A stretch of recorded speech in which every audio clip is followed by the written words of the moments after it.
For those of you, I'm a mixed person of Punjabi Jewish descent, and I am wearing a white shirt with a blurred background with books in the back, and pleased to be speaking from Treaty 13, the traditional territory of the Anishinaabe, the Haudenosaunee, the Wendat, and the Mississaugas of the Credit. And honored to share this panel with an incredible group of thinkers, Parul Pandya, Umbereen Inayet, Renata Soutter, and Liz Winkelaar. Before I do brief introductions, I just wanted to echo some of the things we've been talking about today, which are that in light of a lot of precarity in the arts and for artists and for arts workers, we are also being asked to change systems in their most fundamental way in terms of the redistribution of power and representation and who are in those rooms on the inside, not only on our stages. So we are going to be discussing this in terms of innovation and diversity. And before we begin, very briefly, I'd like to introduce our panelists. Renata Soutter and Liz Winkelaar are the directors of Propeller Dance Company, an innovator in the field of contemporary integrated dance. As a co-founder of Propeller, Renata has had a professional career to socially engage dance innovation through creation and education. She co-developed with Shara Weaver a methodology of collaborative creation that focuses on the unique aesthetic of artists with disability and the primacy of self-expression. Liz's academic interest is in disability art and culture, which led her to Propeller. She has danced with the company since its inception and taught with the children's program and developed the seniors program. Since 2017, she has been the company's artistic associate. Parul Pandya is the founder and a community consultant of her own consultancy and has worked skillfully with not-for-profits in various roles through the past 2 decades, including as a community builder, consultant, programmer, and producer. After managing one of the largest community grants for one of the largest government funders in Canada, she's received much interest for continued collective impact by serving organizations in various capabilities, which also include a passion for social justice and intersectionality, and which she teaches about both at Centennial and Humber. Umbereen Inayet is a national award-winning TEDx speaker, curator, artistic producer with a master's degree in social work from the University of Toronto, an undergraduate in anthropology and women's studies. She bridges pop culture with contemporary art in her practice and has her roots in anthropology, culture, psychology.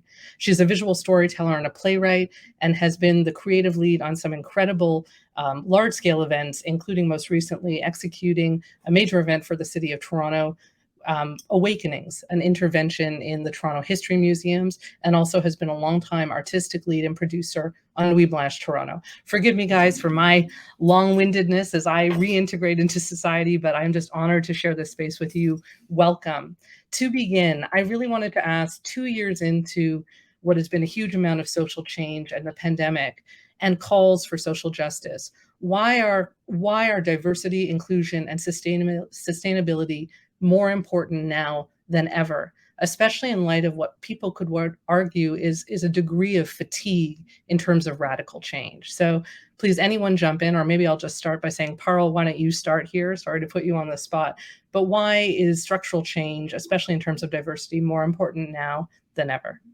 Thank you so much, Devyani. I really appreciate it. And it's an honor to be here with such wonderful folks who are doing such great work in just a variety of different capacities. So thank you for the invitation. And yeah, that's a great question. You know, immediately when you pose the question, what came to mind for me is there's an opportunity. You know, I feel the pandemic has given us something that, you know, if we can look at a silver lining, you know, as we continue to move through the time of the pandemic, it's that we were all forced to slow down. We were all forced to really, you know, acknowledge the injustices that are not new in any sort of way. But what was given is the opportunity of space to talk about those things because we were all slowing down. And so I think that for me, you know, right now, this contemporary, the time that we're in this moment really presents an opportunity for us to not go back to the systems that were harmful, you know, that continue to be harmful, to really think about moving beyond those systems and creating new systems that are all encompassing of these changes that really are long overdue. So as I said, you know, I think it's about opportunity. I think it's about acknowledging the systems that have, really been rooted in colonial discourse, that have, very intentionally served some and very intentionally not served others. There's an opportunity to acknowledge that injustice and that, inequity that exists in society. And the way that we can support the change in a way that can remain sustainable is through acknowledging that these systems no longer are acceptable. Not only beyond they don't serve everybody, they're no longer acceptable. Folks are fed up. And, I really do think that there's an opportunity now for us to acknowledge that, as a society, as organizations, as those working in, the people sector, and take the time and make the effort in a genuine way to create positive and sustainable changes for, those who have historically been marginalized and unheard and left out. Thank you, Parul. I might just ask either Renata or Liz to jump in terms of how you feel it is more important now than ever, especially in terms of your constituents and the artists and types of the artists you're working with and the audiences you serve. And then Umbereen, I would love to hear from you after that. Okay, sure, I'll jump in. Absolutely. I totally agree with everything that you've said. I think you've expressed it super well. And so I think I might, also address the second half of the question a little bit about how we all agree, I think, how important diversity, inclusion, and sustainability are. I think at Propeller, because our focus has been including people with disabilities in dance at the level of training, at the level of performance, at the level of community, and also the professional dance level, that what we can really address more than anything is the authenticity and the power of putting disability at the center of your work, whether your work is a work of art or whether your work is a program that you're running, because we're talking about all levels of community and the arts here. And so it's just a really powerful tool, I think, for inclusion is not avoiding disability, but centering it and saying, how do we include all the people with all the different disabilities in this art or in this program. And, what we've learned about aesthetics and about virtuosity and about performance is that the work, if you're talking about the artwork, is indeed more fresh, more exciting, more creative, brings out more curiosity and passion if you center the lived experience of the people themselves with disabilities. That's what we've learned. End of thought. No, thank you, Liz. Appreciate it. And Umbereen, what's your kind of initial response to, again, 2 years in? I mean, and then we'll come back to kind of your responsiveness 2 years ago with the beginning of Awakenings. But now, when there's also been an increase in, people have suggested, fatigue, why is it more important now than ever to invest in inclusion, diversity, and sustainability of it? I mean, to be honest, I don't have these conversations because there is no going back. We've had a reckoning, we've had an awakening. It's just a matter of what type of society we want to live in. And I'd rather live in a conscious one that is about change. Parul's energy is exactly how I move too. So I don't make time for conversations about fatigue. I mean, I'm fatigued, but because I'm in institutions doing the work. So I think the conversation needs to turn more towards how do we support people of color and people who are fighting for, differently abled bodies, to us LGBTQ, who are the only ones, and how do we make space to support them? Because not doing it to me is a non-starter, but it's more like, how do we do it in a way that's healthy and sustainable forever and ever? So that's what I would have to say about that. I appreciate that. And I'm going to put you on the spot for the next question to start that. So not looking back or giving into fatigue, which I completely agree with. Can you give an example of a program or an intervention, and it can be your own, that you think is continuing that work? And I'd love each of you then to just take a minute to talk about your practice and give an example of what you think is a successful way of moving forward. I mean, sure, I could talk about awakenings. I mean, I was asked to create a cultural recovery initiative for the city. And I thought about what the city needs, and the city does not need to focus on tourism or focus on, splashy things. They need to focus on grief. They need to focus on consciousness. They need to focus on healing. And so Awakenings, was adopted as a cultural and artistic platform that's anti-oppressive, anti-racist, anti-colonial, which are all three separate things, as a permanent strategy for the city of Toronto. So it's not going back. And I call them interventions because everything we do is political. I have these 10 sites, which are these 1800-year-old colonial museums, but I also represent Canadian heritage. And I really think about how do we want to be defined as a society moving forward. And what I want to continue to do is use these sites as ways to respond, because what you can do is you can start to heal when you create spaces for people to express their grief and their anger.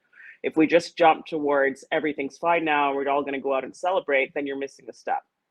And so I'm really grateful that I have this platform and that I can move through it mindfully to think about, what do we as a society need to be held, to be seen, and we need to take our time. And this type of work is not meant to ever go away. So yeah, I'm grateful that Awakenings is a permanent philosophy and strategy for the city of Toronto forever.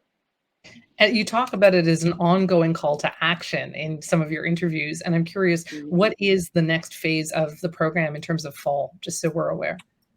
I mean, you know me, I'm always working on big stuff. So Emancipation Month is huge. It's around the corner. I have a massive show called Dismantle, and it's called that for a reason. It's about dismantling white supremacy.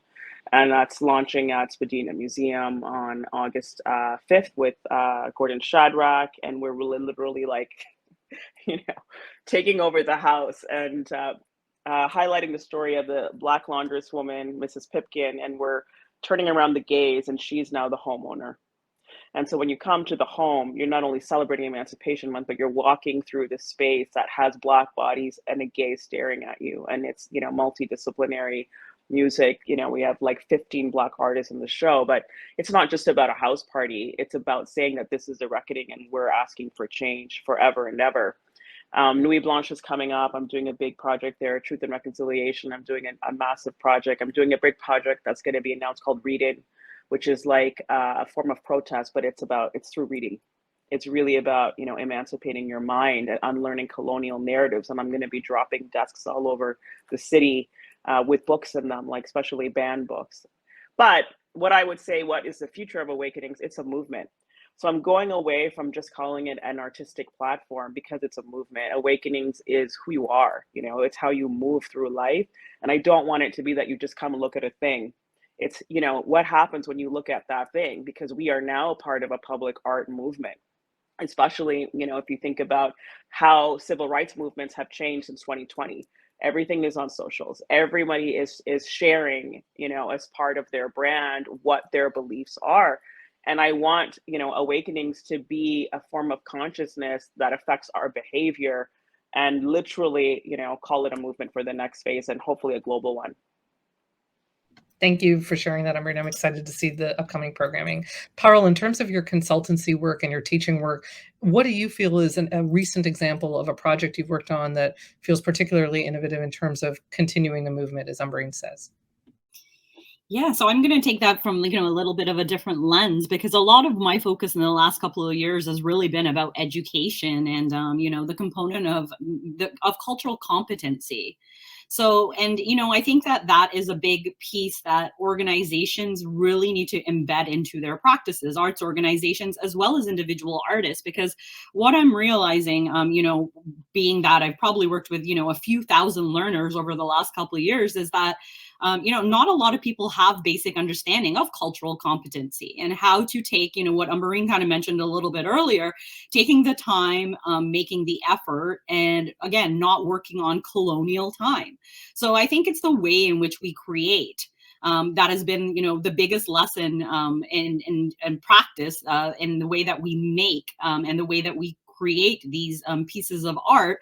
My particular expertise and where I engage in a lot of art making is in community art. So that fundamentally is about, putting community before the artistic practice. So I think there's a lot that actually can be learned from, community arts. I know it made an essentially big impact on me personally and professionally. So, what I would really encourage is that when people are taking the time to, be, organizationally to look at being more equitable and anti-oppressive and decolonizing, et cetera, that they also look at themselves and think about like how it is that they intertwine those practices into their everyday. Because, I constantly am at, encouraging folks to really think about how it is that they are not only moving through their workspaces and, with the communities that they're serving, but how they're moving through the world. So I would say, a big part of it, Devyani, is really the, taking the platforms that we do hold as arts leaders, as arts contributors, in whatever way and form in which we contribute, and really taking it as a responsibility. To be able to not only, learn for oneself, taking the opportunity to further one's learning. Because again, if we think about it, I grew up here and went through the public school system. I did not learn about residential schools. I know now the curriculum has changed. I know it's different than, when I was in school, which was quite a while ago, a few centuries ago. But, with that being said, we really are in a time and a place where the knowledge exists. So I really think that the opportunity for us here, as cultural producers, artists, et cetera, is going out there seeking that knowledge and really taking time with it, and then really implementing it and really feeling it and taking the time for it to permeate like our emotions, our souls, our bodies, the way we think, because this is about transformation, right? And I think that anything that involves change is usually uncomfortable in the beginning, and we usually have to push beyond the boundaries of our comfort. So what I would say, Devyani, is that, I just continue to really push our boundaries in any way that we work with communities, and encourage that, everybody at their own pace really does take the time to challenge themselves both personally and professionally in order to make this, these changes that everyone has spoken so eloquently about. Lasting. And we'll come back to that in a second. Thank you, Parul. I want to bring in Renata. I'm going to kind of pick on you for a second and say the company and Propeller has been an amazing leader in terms of access and arts. Can you talk a little bit about what is contemporary integrated dance, and what are some of the programs you and the company have led that are pushing the boundary around diversity and inclusion? Absolutely. It's a pleasure. And so much of what's being said is really resonating, and I'm seeing a lot of weaving of similarities as well. So that's something. But we have an expression at Propeller Dance to take the time it takes. And so I'll just pause and just allow us all to take a moment and breathe, so that we come back to the body and we come back to that heart-centered place as well, because there is a lot going on. And I just, we'll often almost say it like a mantra, take the time it takes. So contemporary integrated dance, to answer your question, and it's an evolving practice. It's a practice that includes people of all diversities. So Propeller's being focused on contemporary dance and disability arts as our central artistic practice. And it keeps changing and it keeps evolving. So we do a lot of education and training. 20 years in of advocating for change. Yeah, we're tired. When we started, we were in, the synagogue and the church basements, doing what people thought of as nice community work. And we were very fierce in our statements around, no, we are all professional artists, and all of the voices need to be heard. So, 20 years in, things have shifted, and it's such a privilege, right, to actually have seen the change of the funding bodies, the interest, But we still have to work to create inclusive spaces, define culture and accessibility for ourselves and our community, where, you know, when we talk about culture, we think of it as how we care for each other. How do we treat each other? Are we supporting each other? And that is part of our culture. So for all of us who are making art, you know, what a public might see or experience is, as we know, the little tip of the iceberg, right? But there's a whole world underneath that iceberg of process and trust building and deep, deep listening. So right from the very beginning, we've always approached it as a community. There's never been one leader. We've always had leadership that has been in co-directorship.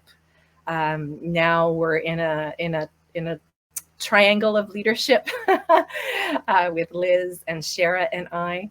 And there's that constant dialogue around anyone who is involved and what is needed to be said, what is needed to be expressed, and how we do that as well. So recently, we did our third iteration of our Emerging Choreographers program for artists with disability. And, you know, sometimes leaders have to get out of the way, and that's leadership, right? So we saw this gap of the fact that there were many artists with disability, but not as many creators with disability on the stages and having their work presented and being seen by the audiences.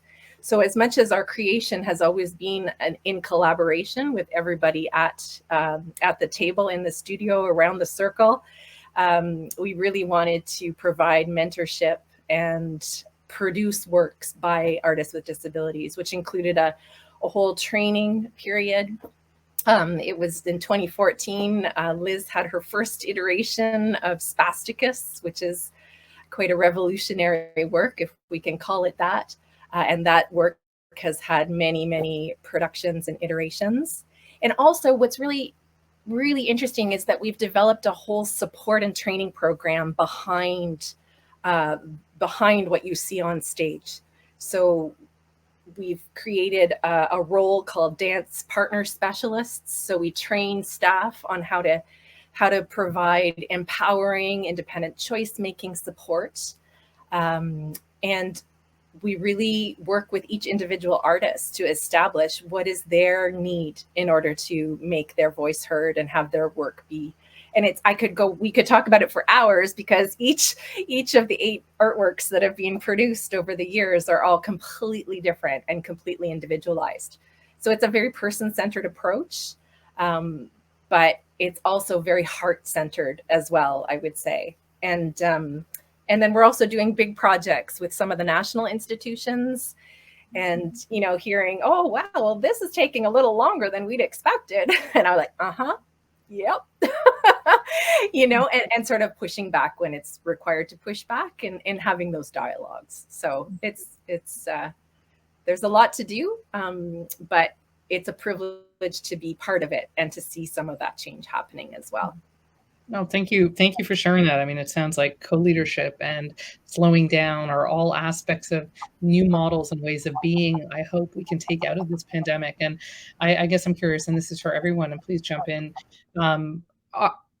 What are the new models? I mean, we've all worked in large and small spaces. Propeller obviously sounds quite intimate.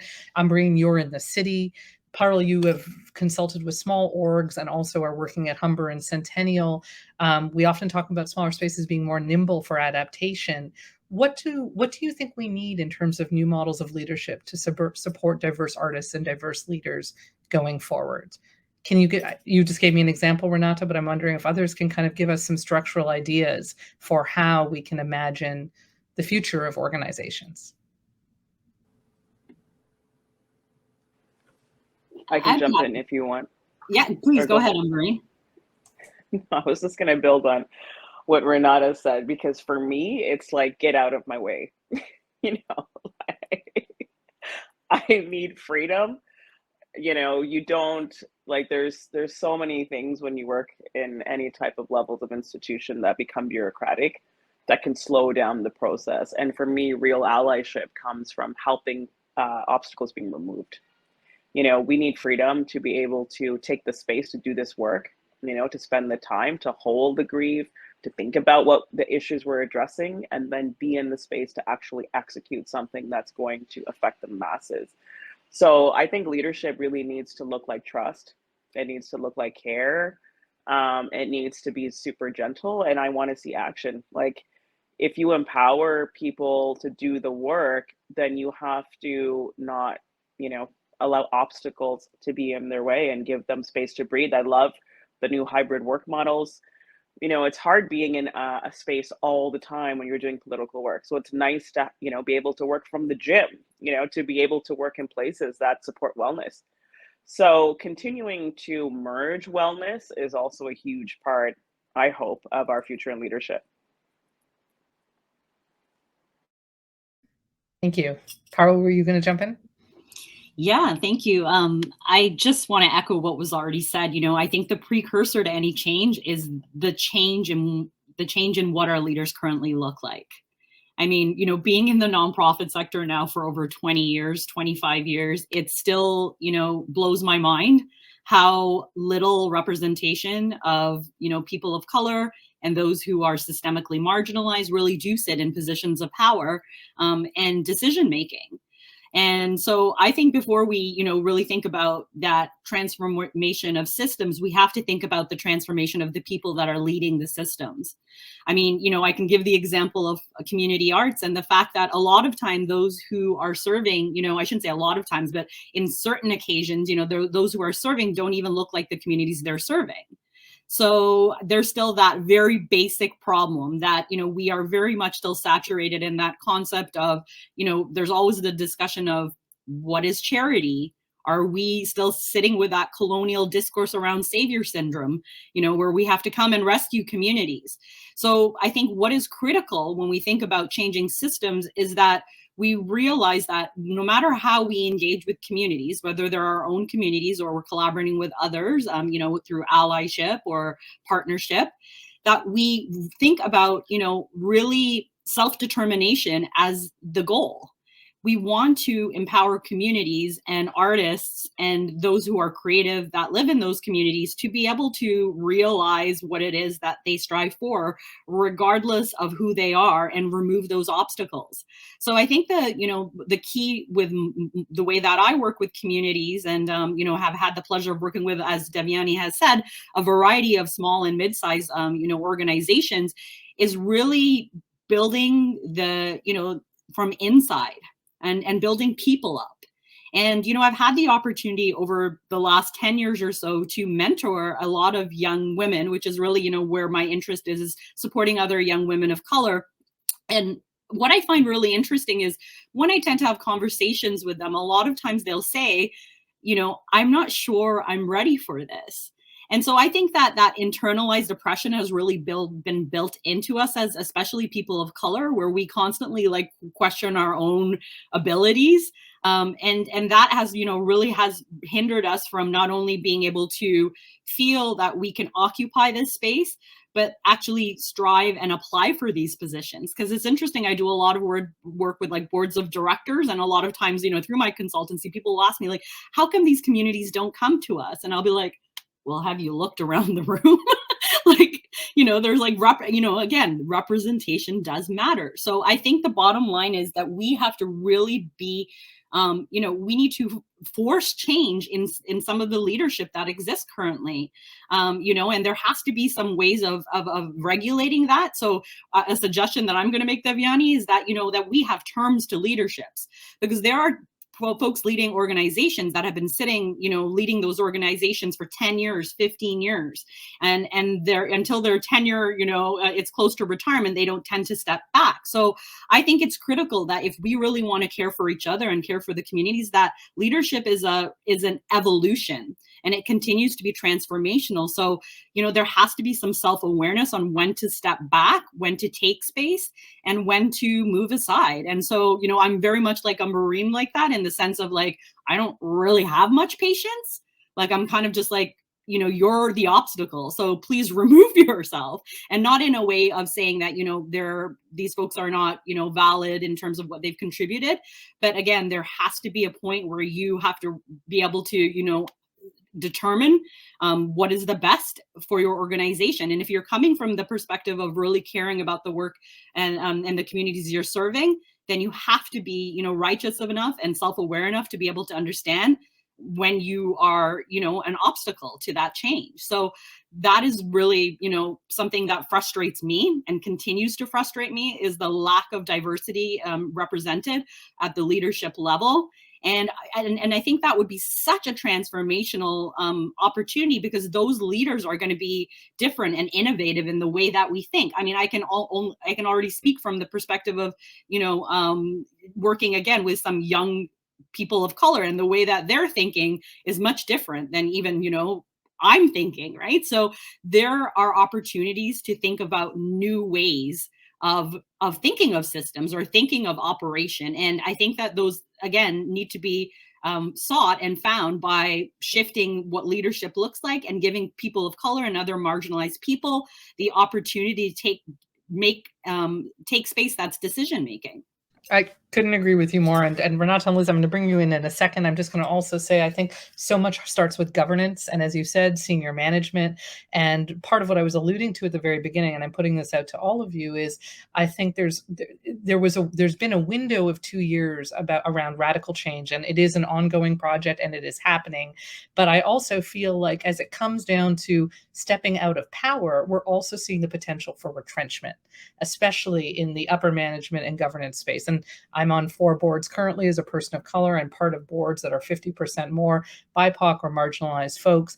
And I'm curious, how do we get past a potential tipping point of retrenchment? Because it does come down to, as you said, space making. And I think that's a challenging moment we're hitting at 2 years. And please, if you disagree with me, fine, jump in. But I wanted to just kind of ask about how do we actually have successful structural change when we're getting down to ceding power on some level at its core? And before I go into that, Renata and Liz, please, I wanted to ask you also about how your audience, in terms of audience, I mean stakeholders as well, have shifted in the pandemic, because we're here online. You're working with bodies and dancers.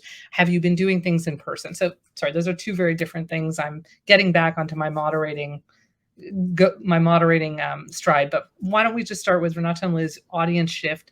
Umbereen, that's for you, and then let's get back to how do we actually make those structures change at the uppermost echelons.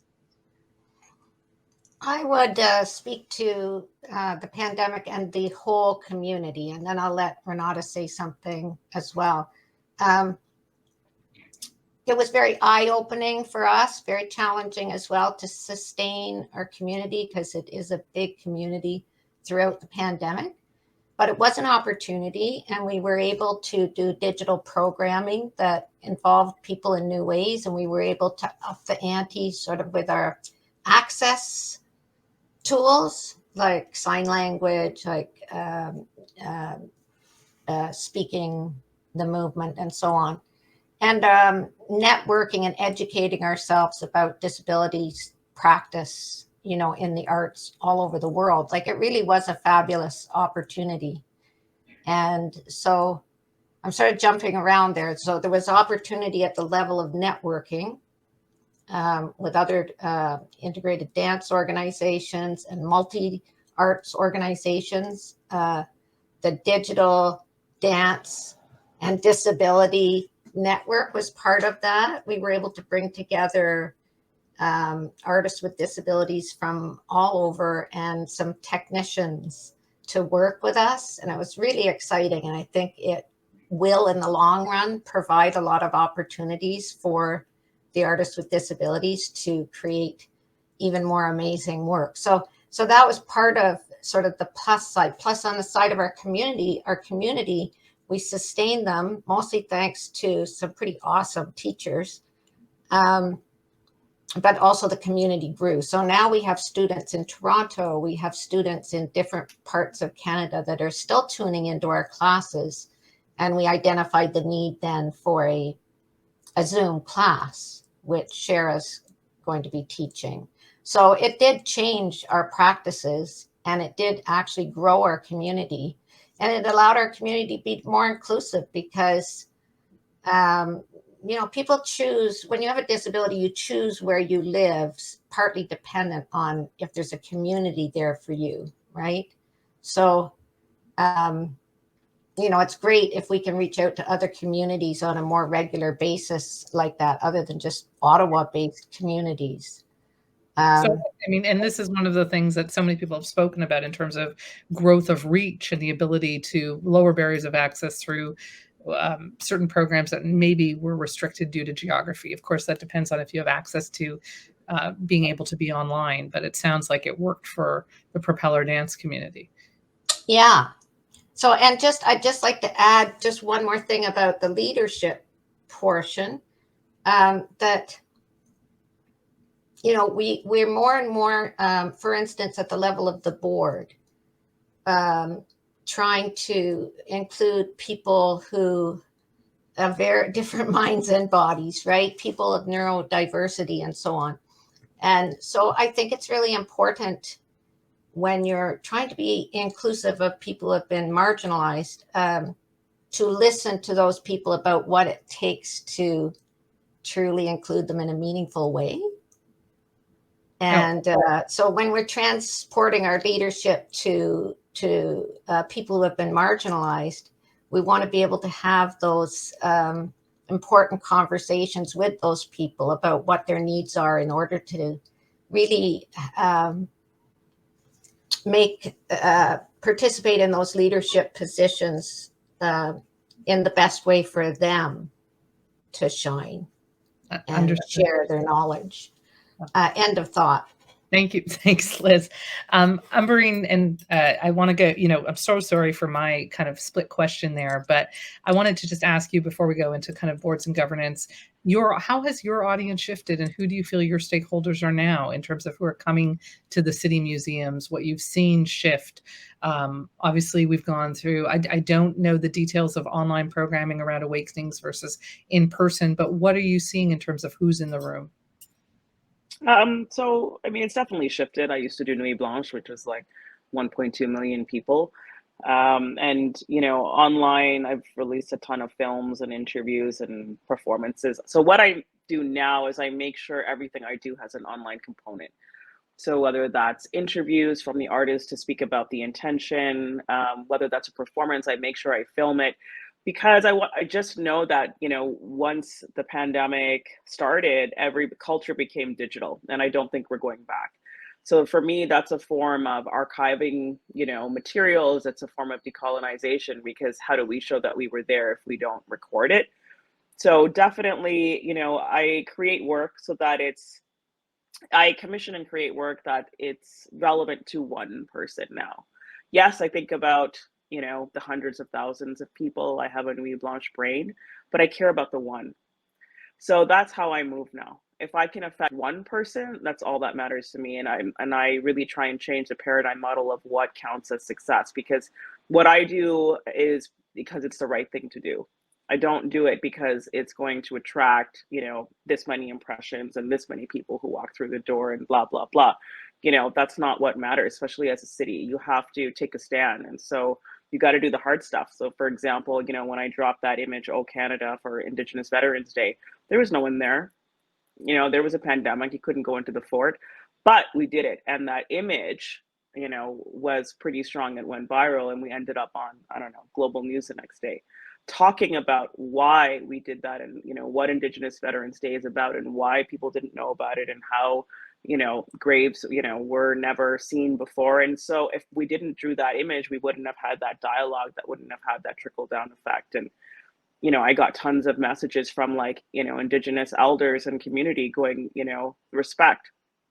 So really, my audience is everyone and one at the same time, if that makes sense. And I definitely want people of color and people who have gone through all the things to be seen. So That's what I think it care makes about. total sense, and I think what you're talking about is also a reframing of meaning making that's not about just productivity models, and you said impressions and numbers, but actually about impact and change for a person's transformation. And I think that's transformative change we're talking about. If I can summarize, if I'm getting that right, Umbereen. But that feels a lot more about that, more productive in its most non-capitalistic sense, if that makes sense. I'm just going to make a note to audience. If you could prepare some questions, we're going to open up in about 2 or 3 minutes. So please pop your questions in the comments section. And I'm going to just come back to my last question that I so terribly split, guys, which was that we could change things on stage. We know that. I've done that as a programmer for a long time. We've all done that. But as you said, Parul, unless the systems inside, especially around leadership, are representative and through lived experience, you're still dealing with a power imbalance. So coming back to the structure question, and Parul, you can jump in, or Umbereen, or Renata, Liz, how do we deal with this potential moment of retrenchment or tension around that shift if we still have a number of leaders and boards that don't represent the people they're serving? I would love to jump in there. It's one of my favorite things to, really be critical of these days. Acknowledging that some of our systems that we really have, entrenched ourselves in, like board culture, are dysfunctional. Like, just straight out, I'm just going to say it. Board culture is dysfunctional. It's built in a way that is not equitable by any means, right? Like, building on, again, what Liz kind of mentioned a little bit earlier, and Propeller, and saying, we want to make sure that those who are participating are able to connect with areas that they feel passionate about, that really are, their expertise. I think that, there's a lot of things in and around the way that we work that are exploiting of people. Like, to me, there's something wrong about asking any person, who may belong to a community, that is, again, systemically marginalized or living in precarity, to give time without being compensated. So let's start from that very perspective, that our expectation around board members is that they contribute, and that there's no way of looking at, the difference between someone who is a high-level executive to someone who's an everyday artist. And really looking at being more equitable around that. So I think there's a lot of dismantling that needs to happen in and around the structure of our boards.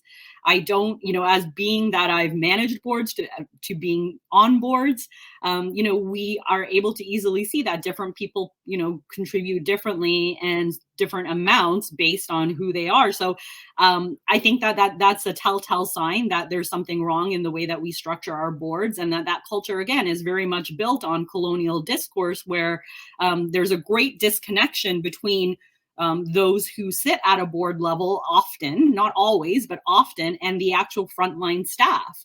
Like, I can make the observation of saying that I've, managed boards where board members have literally never actually gone to an event that is organized by that organization.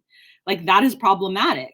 So I think that we need to start thinking about, like, what are we asking, of our board members, of those who are contributing to our organizations that are outside of, the operational practices of being staff, and really thinking about equity in the sense of, like, how are we creating roles in and around board structures that really are responsive to the needs of not only the community and those artists that we're serving, but those who are, with different abilities and the way that they can contribute. So I think that board culture has, really been extremely dysfunctional. And unfortunately, as a result of that, a lot of times what ends up happening is that, folks are not, are on for one term and then they don't come back, or there's a lot of change or turnover. And the more and more I have the opportunity to be able to discuss this with boards in a very critical way, I realize that there is a lot of transformation that needs to happen in and around the board structure as the way that it exists today, Devyani. Thank you, Parul. Well, very well said. And Renata, I'm going to put you on the spot and ask you a little bit about your kind of how you see this, and in terms of your own organization and your own board structure. And then we do have a few questions popping in the chat after that. Yeah, absolutely. I've been thinking a lot about board structure as well, and how archaic it is and how colonial it is. I mean, we're fortunate at Propeller. We do have an amazing board. We've also created 2 roles of where we actually pay people to be on the board, so they can't be legal board members, voting board members, but we wanted their voices at the table. So we created these new roles to have those voices at the table. And I think that's about it. Who's not in the circle? We have to constantly look at who's not in the circle, who's not part of the conversation, right? And why. So we were, the whole, sorry, my brain is getting very muddled. I have so many things I want to say, but my family is neuroatypical and queer and First Nations Canadian, right? And so there's the complexity, right? That so many, we can't, I have this phrase that I say, don't collapse the complexity, because the complexity is beautiful and it's what gives us power and a lot to say at the same time. So we want to hold that up. And we also want to look at, basic things. Are we using plain language? How are we being inclusive of people with developmental disability? So often people with developmental disability, neuroatypical people, are not at the table because communication is not verbal even. So how do we include those voices, right? How do we really break down some of those big barriers, systemic, long-standing barriers, and talk about them through these dialogues? But the dialogue has to maybe also include pictures.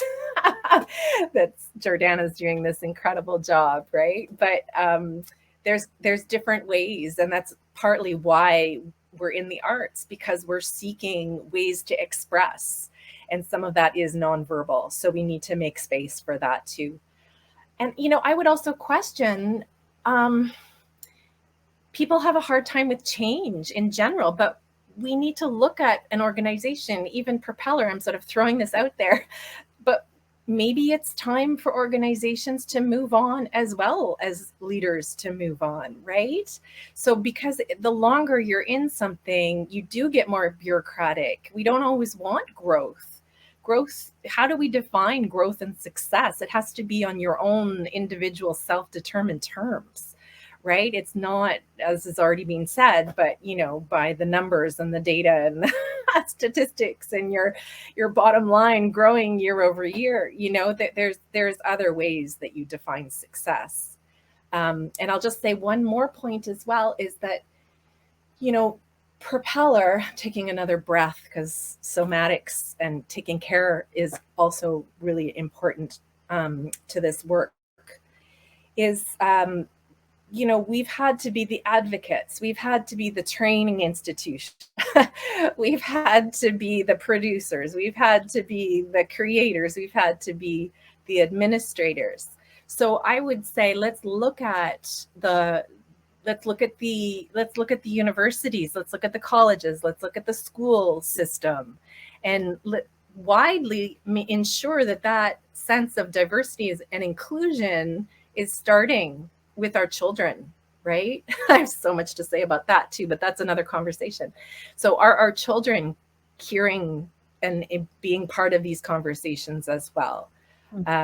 Children are so smart. So no, thank you, Renata. And that's all really, true. And in terms of children, I don't know if Renata's frozen.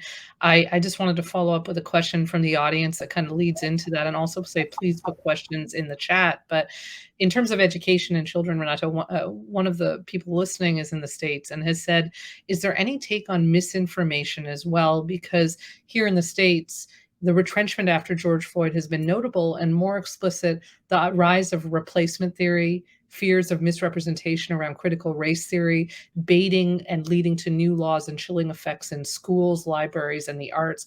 Are there suggestions for combating the trend around misinformation? So it's not directly linked to education, but in the States it is. So does anyone have any thoughts on just how to combat not having combat progression by not progressing by looking at misinformation. I think it's a slightly different challenge in the States, but what are your thoughts on that? That's from Colin. Parul, are you seeing that in your education? I was just about to jump in, Devyani. You know what? I honestly believe that I've been blessed that most of the learners that I get and I exchange with really are taking the time to be critical, number one, where they're getting their information from. Right? Because that's number one, is that now we live in, you know, this digital age where people are using like Twitter as their news source, right? Like, let's not do that. Let's not do that as a society, right? So first and foremost, I think it's really about, you know, being critical around, you know, where you're receiving your information, where you're getting your information, and that we're not, you know, taking our ideas and then sitting in an echo chamber of our own ideas. So I think the openness of remaining, when we're having critical conversations, when we're reflecting on things, you know, that are really pivotal in terms of, you know, increasing the opportunity for positive social change, you know, better communities, stronger, healthier individuals, etc. That we really, first and foremost, really encourage those that, you know, may be misinformed to seek out, you know, sources that are more reliable.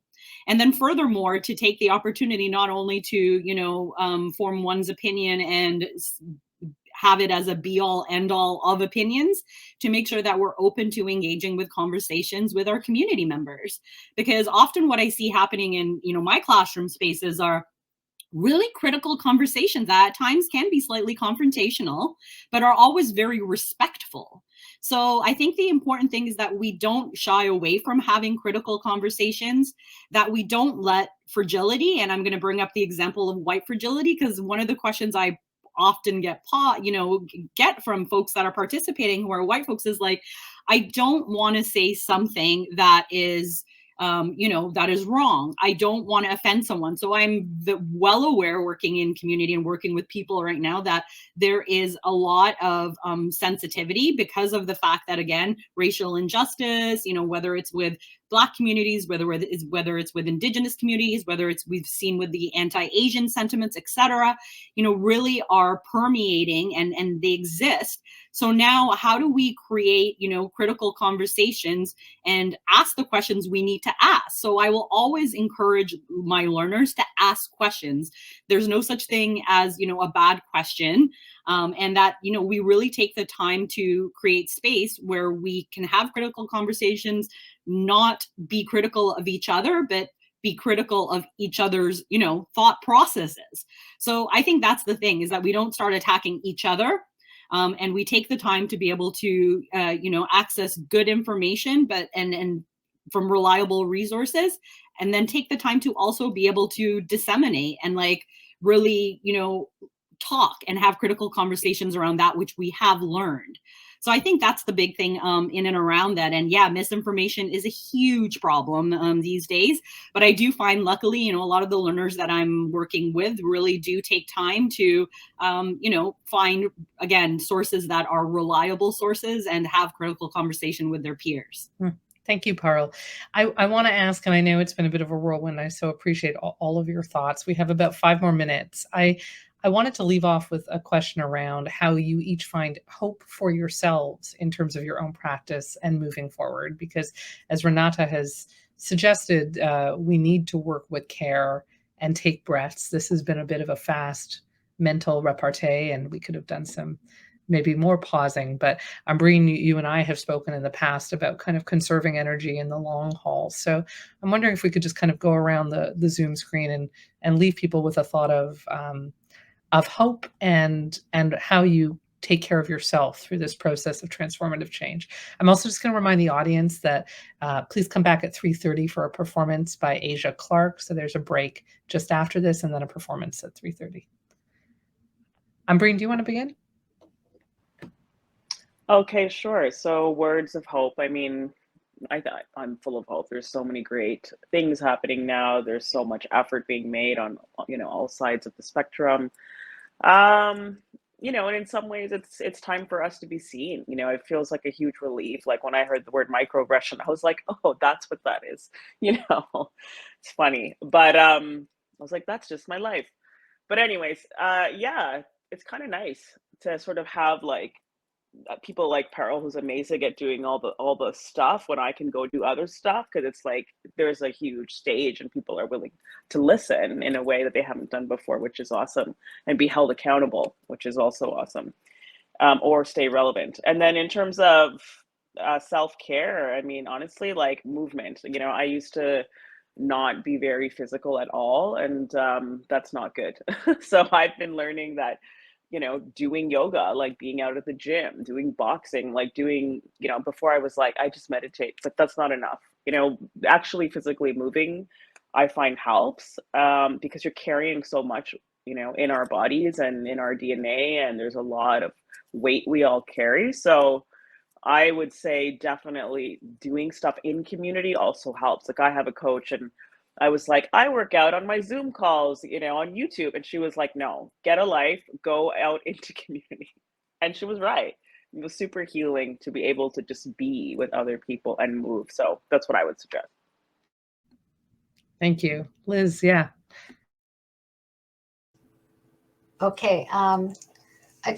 Yeah, words of hope. I think the thing that I like to hear the most this hours was from you, Umbereen, about the story about the Remembrance Day story. That really moved me, and it made me think about so many times too when we do something and maybe the audience is super small, and that it's okay, you know? And so I think that comes back to doing the right thing just because it's the right thing, and taking as long as it takes. And, you know, I'd written down here, if you build it, they will come. I do believe that.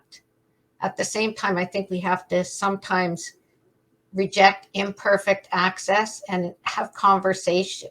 Like, don't turn away just because something isn't accessible. Have conversations because something isn't accessible.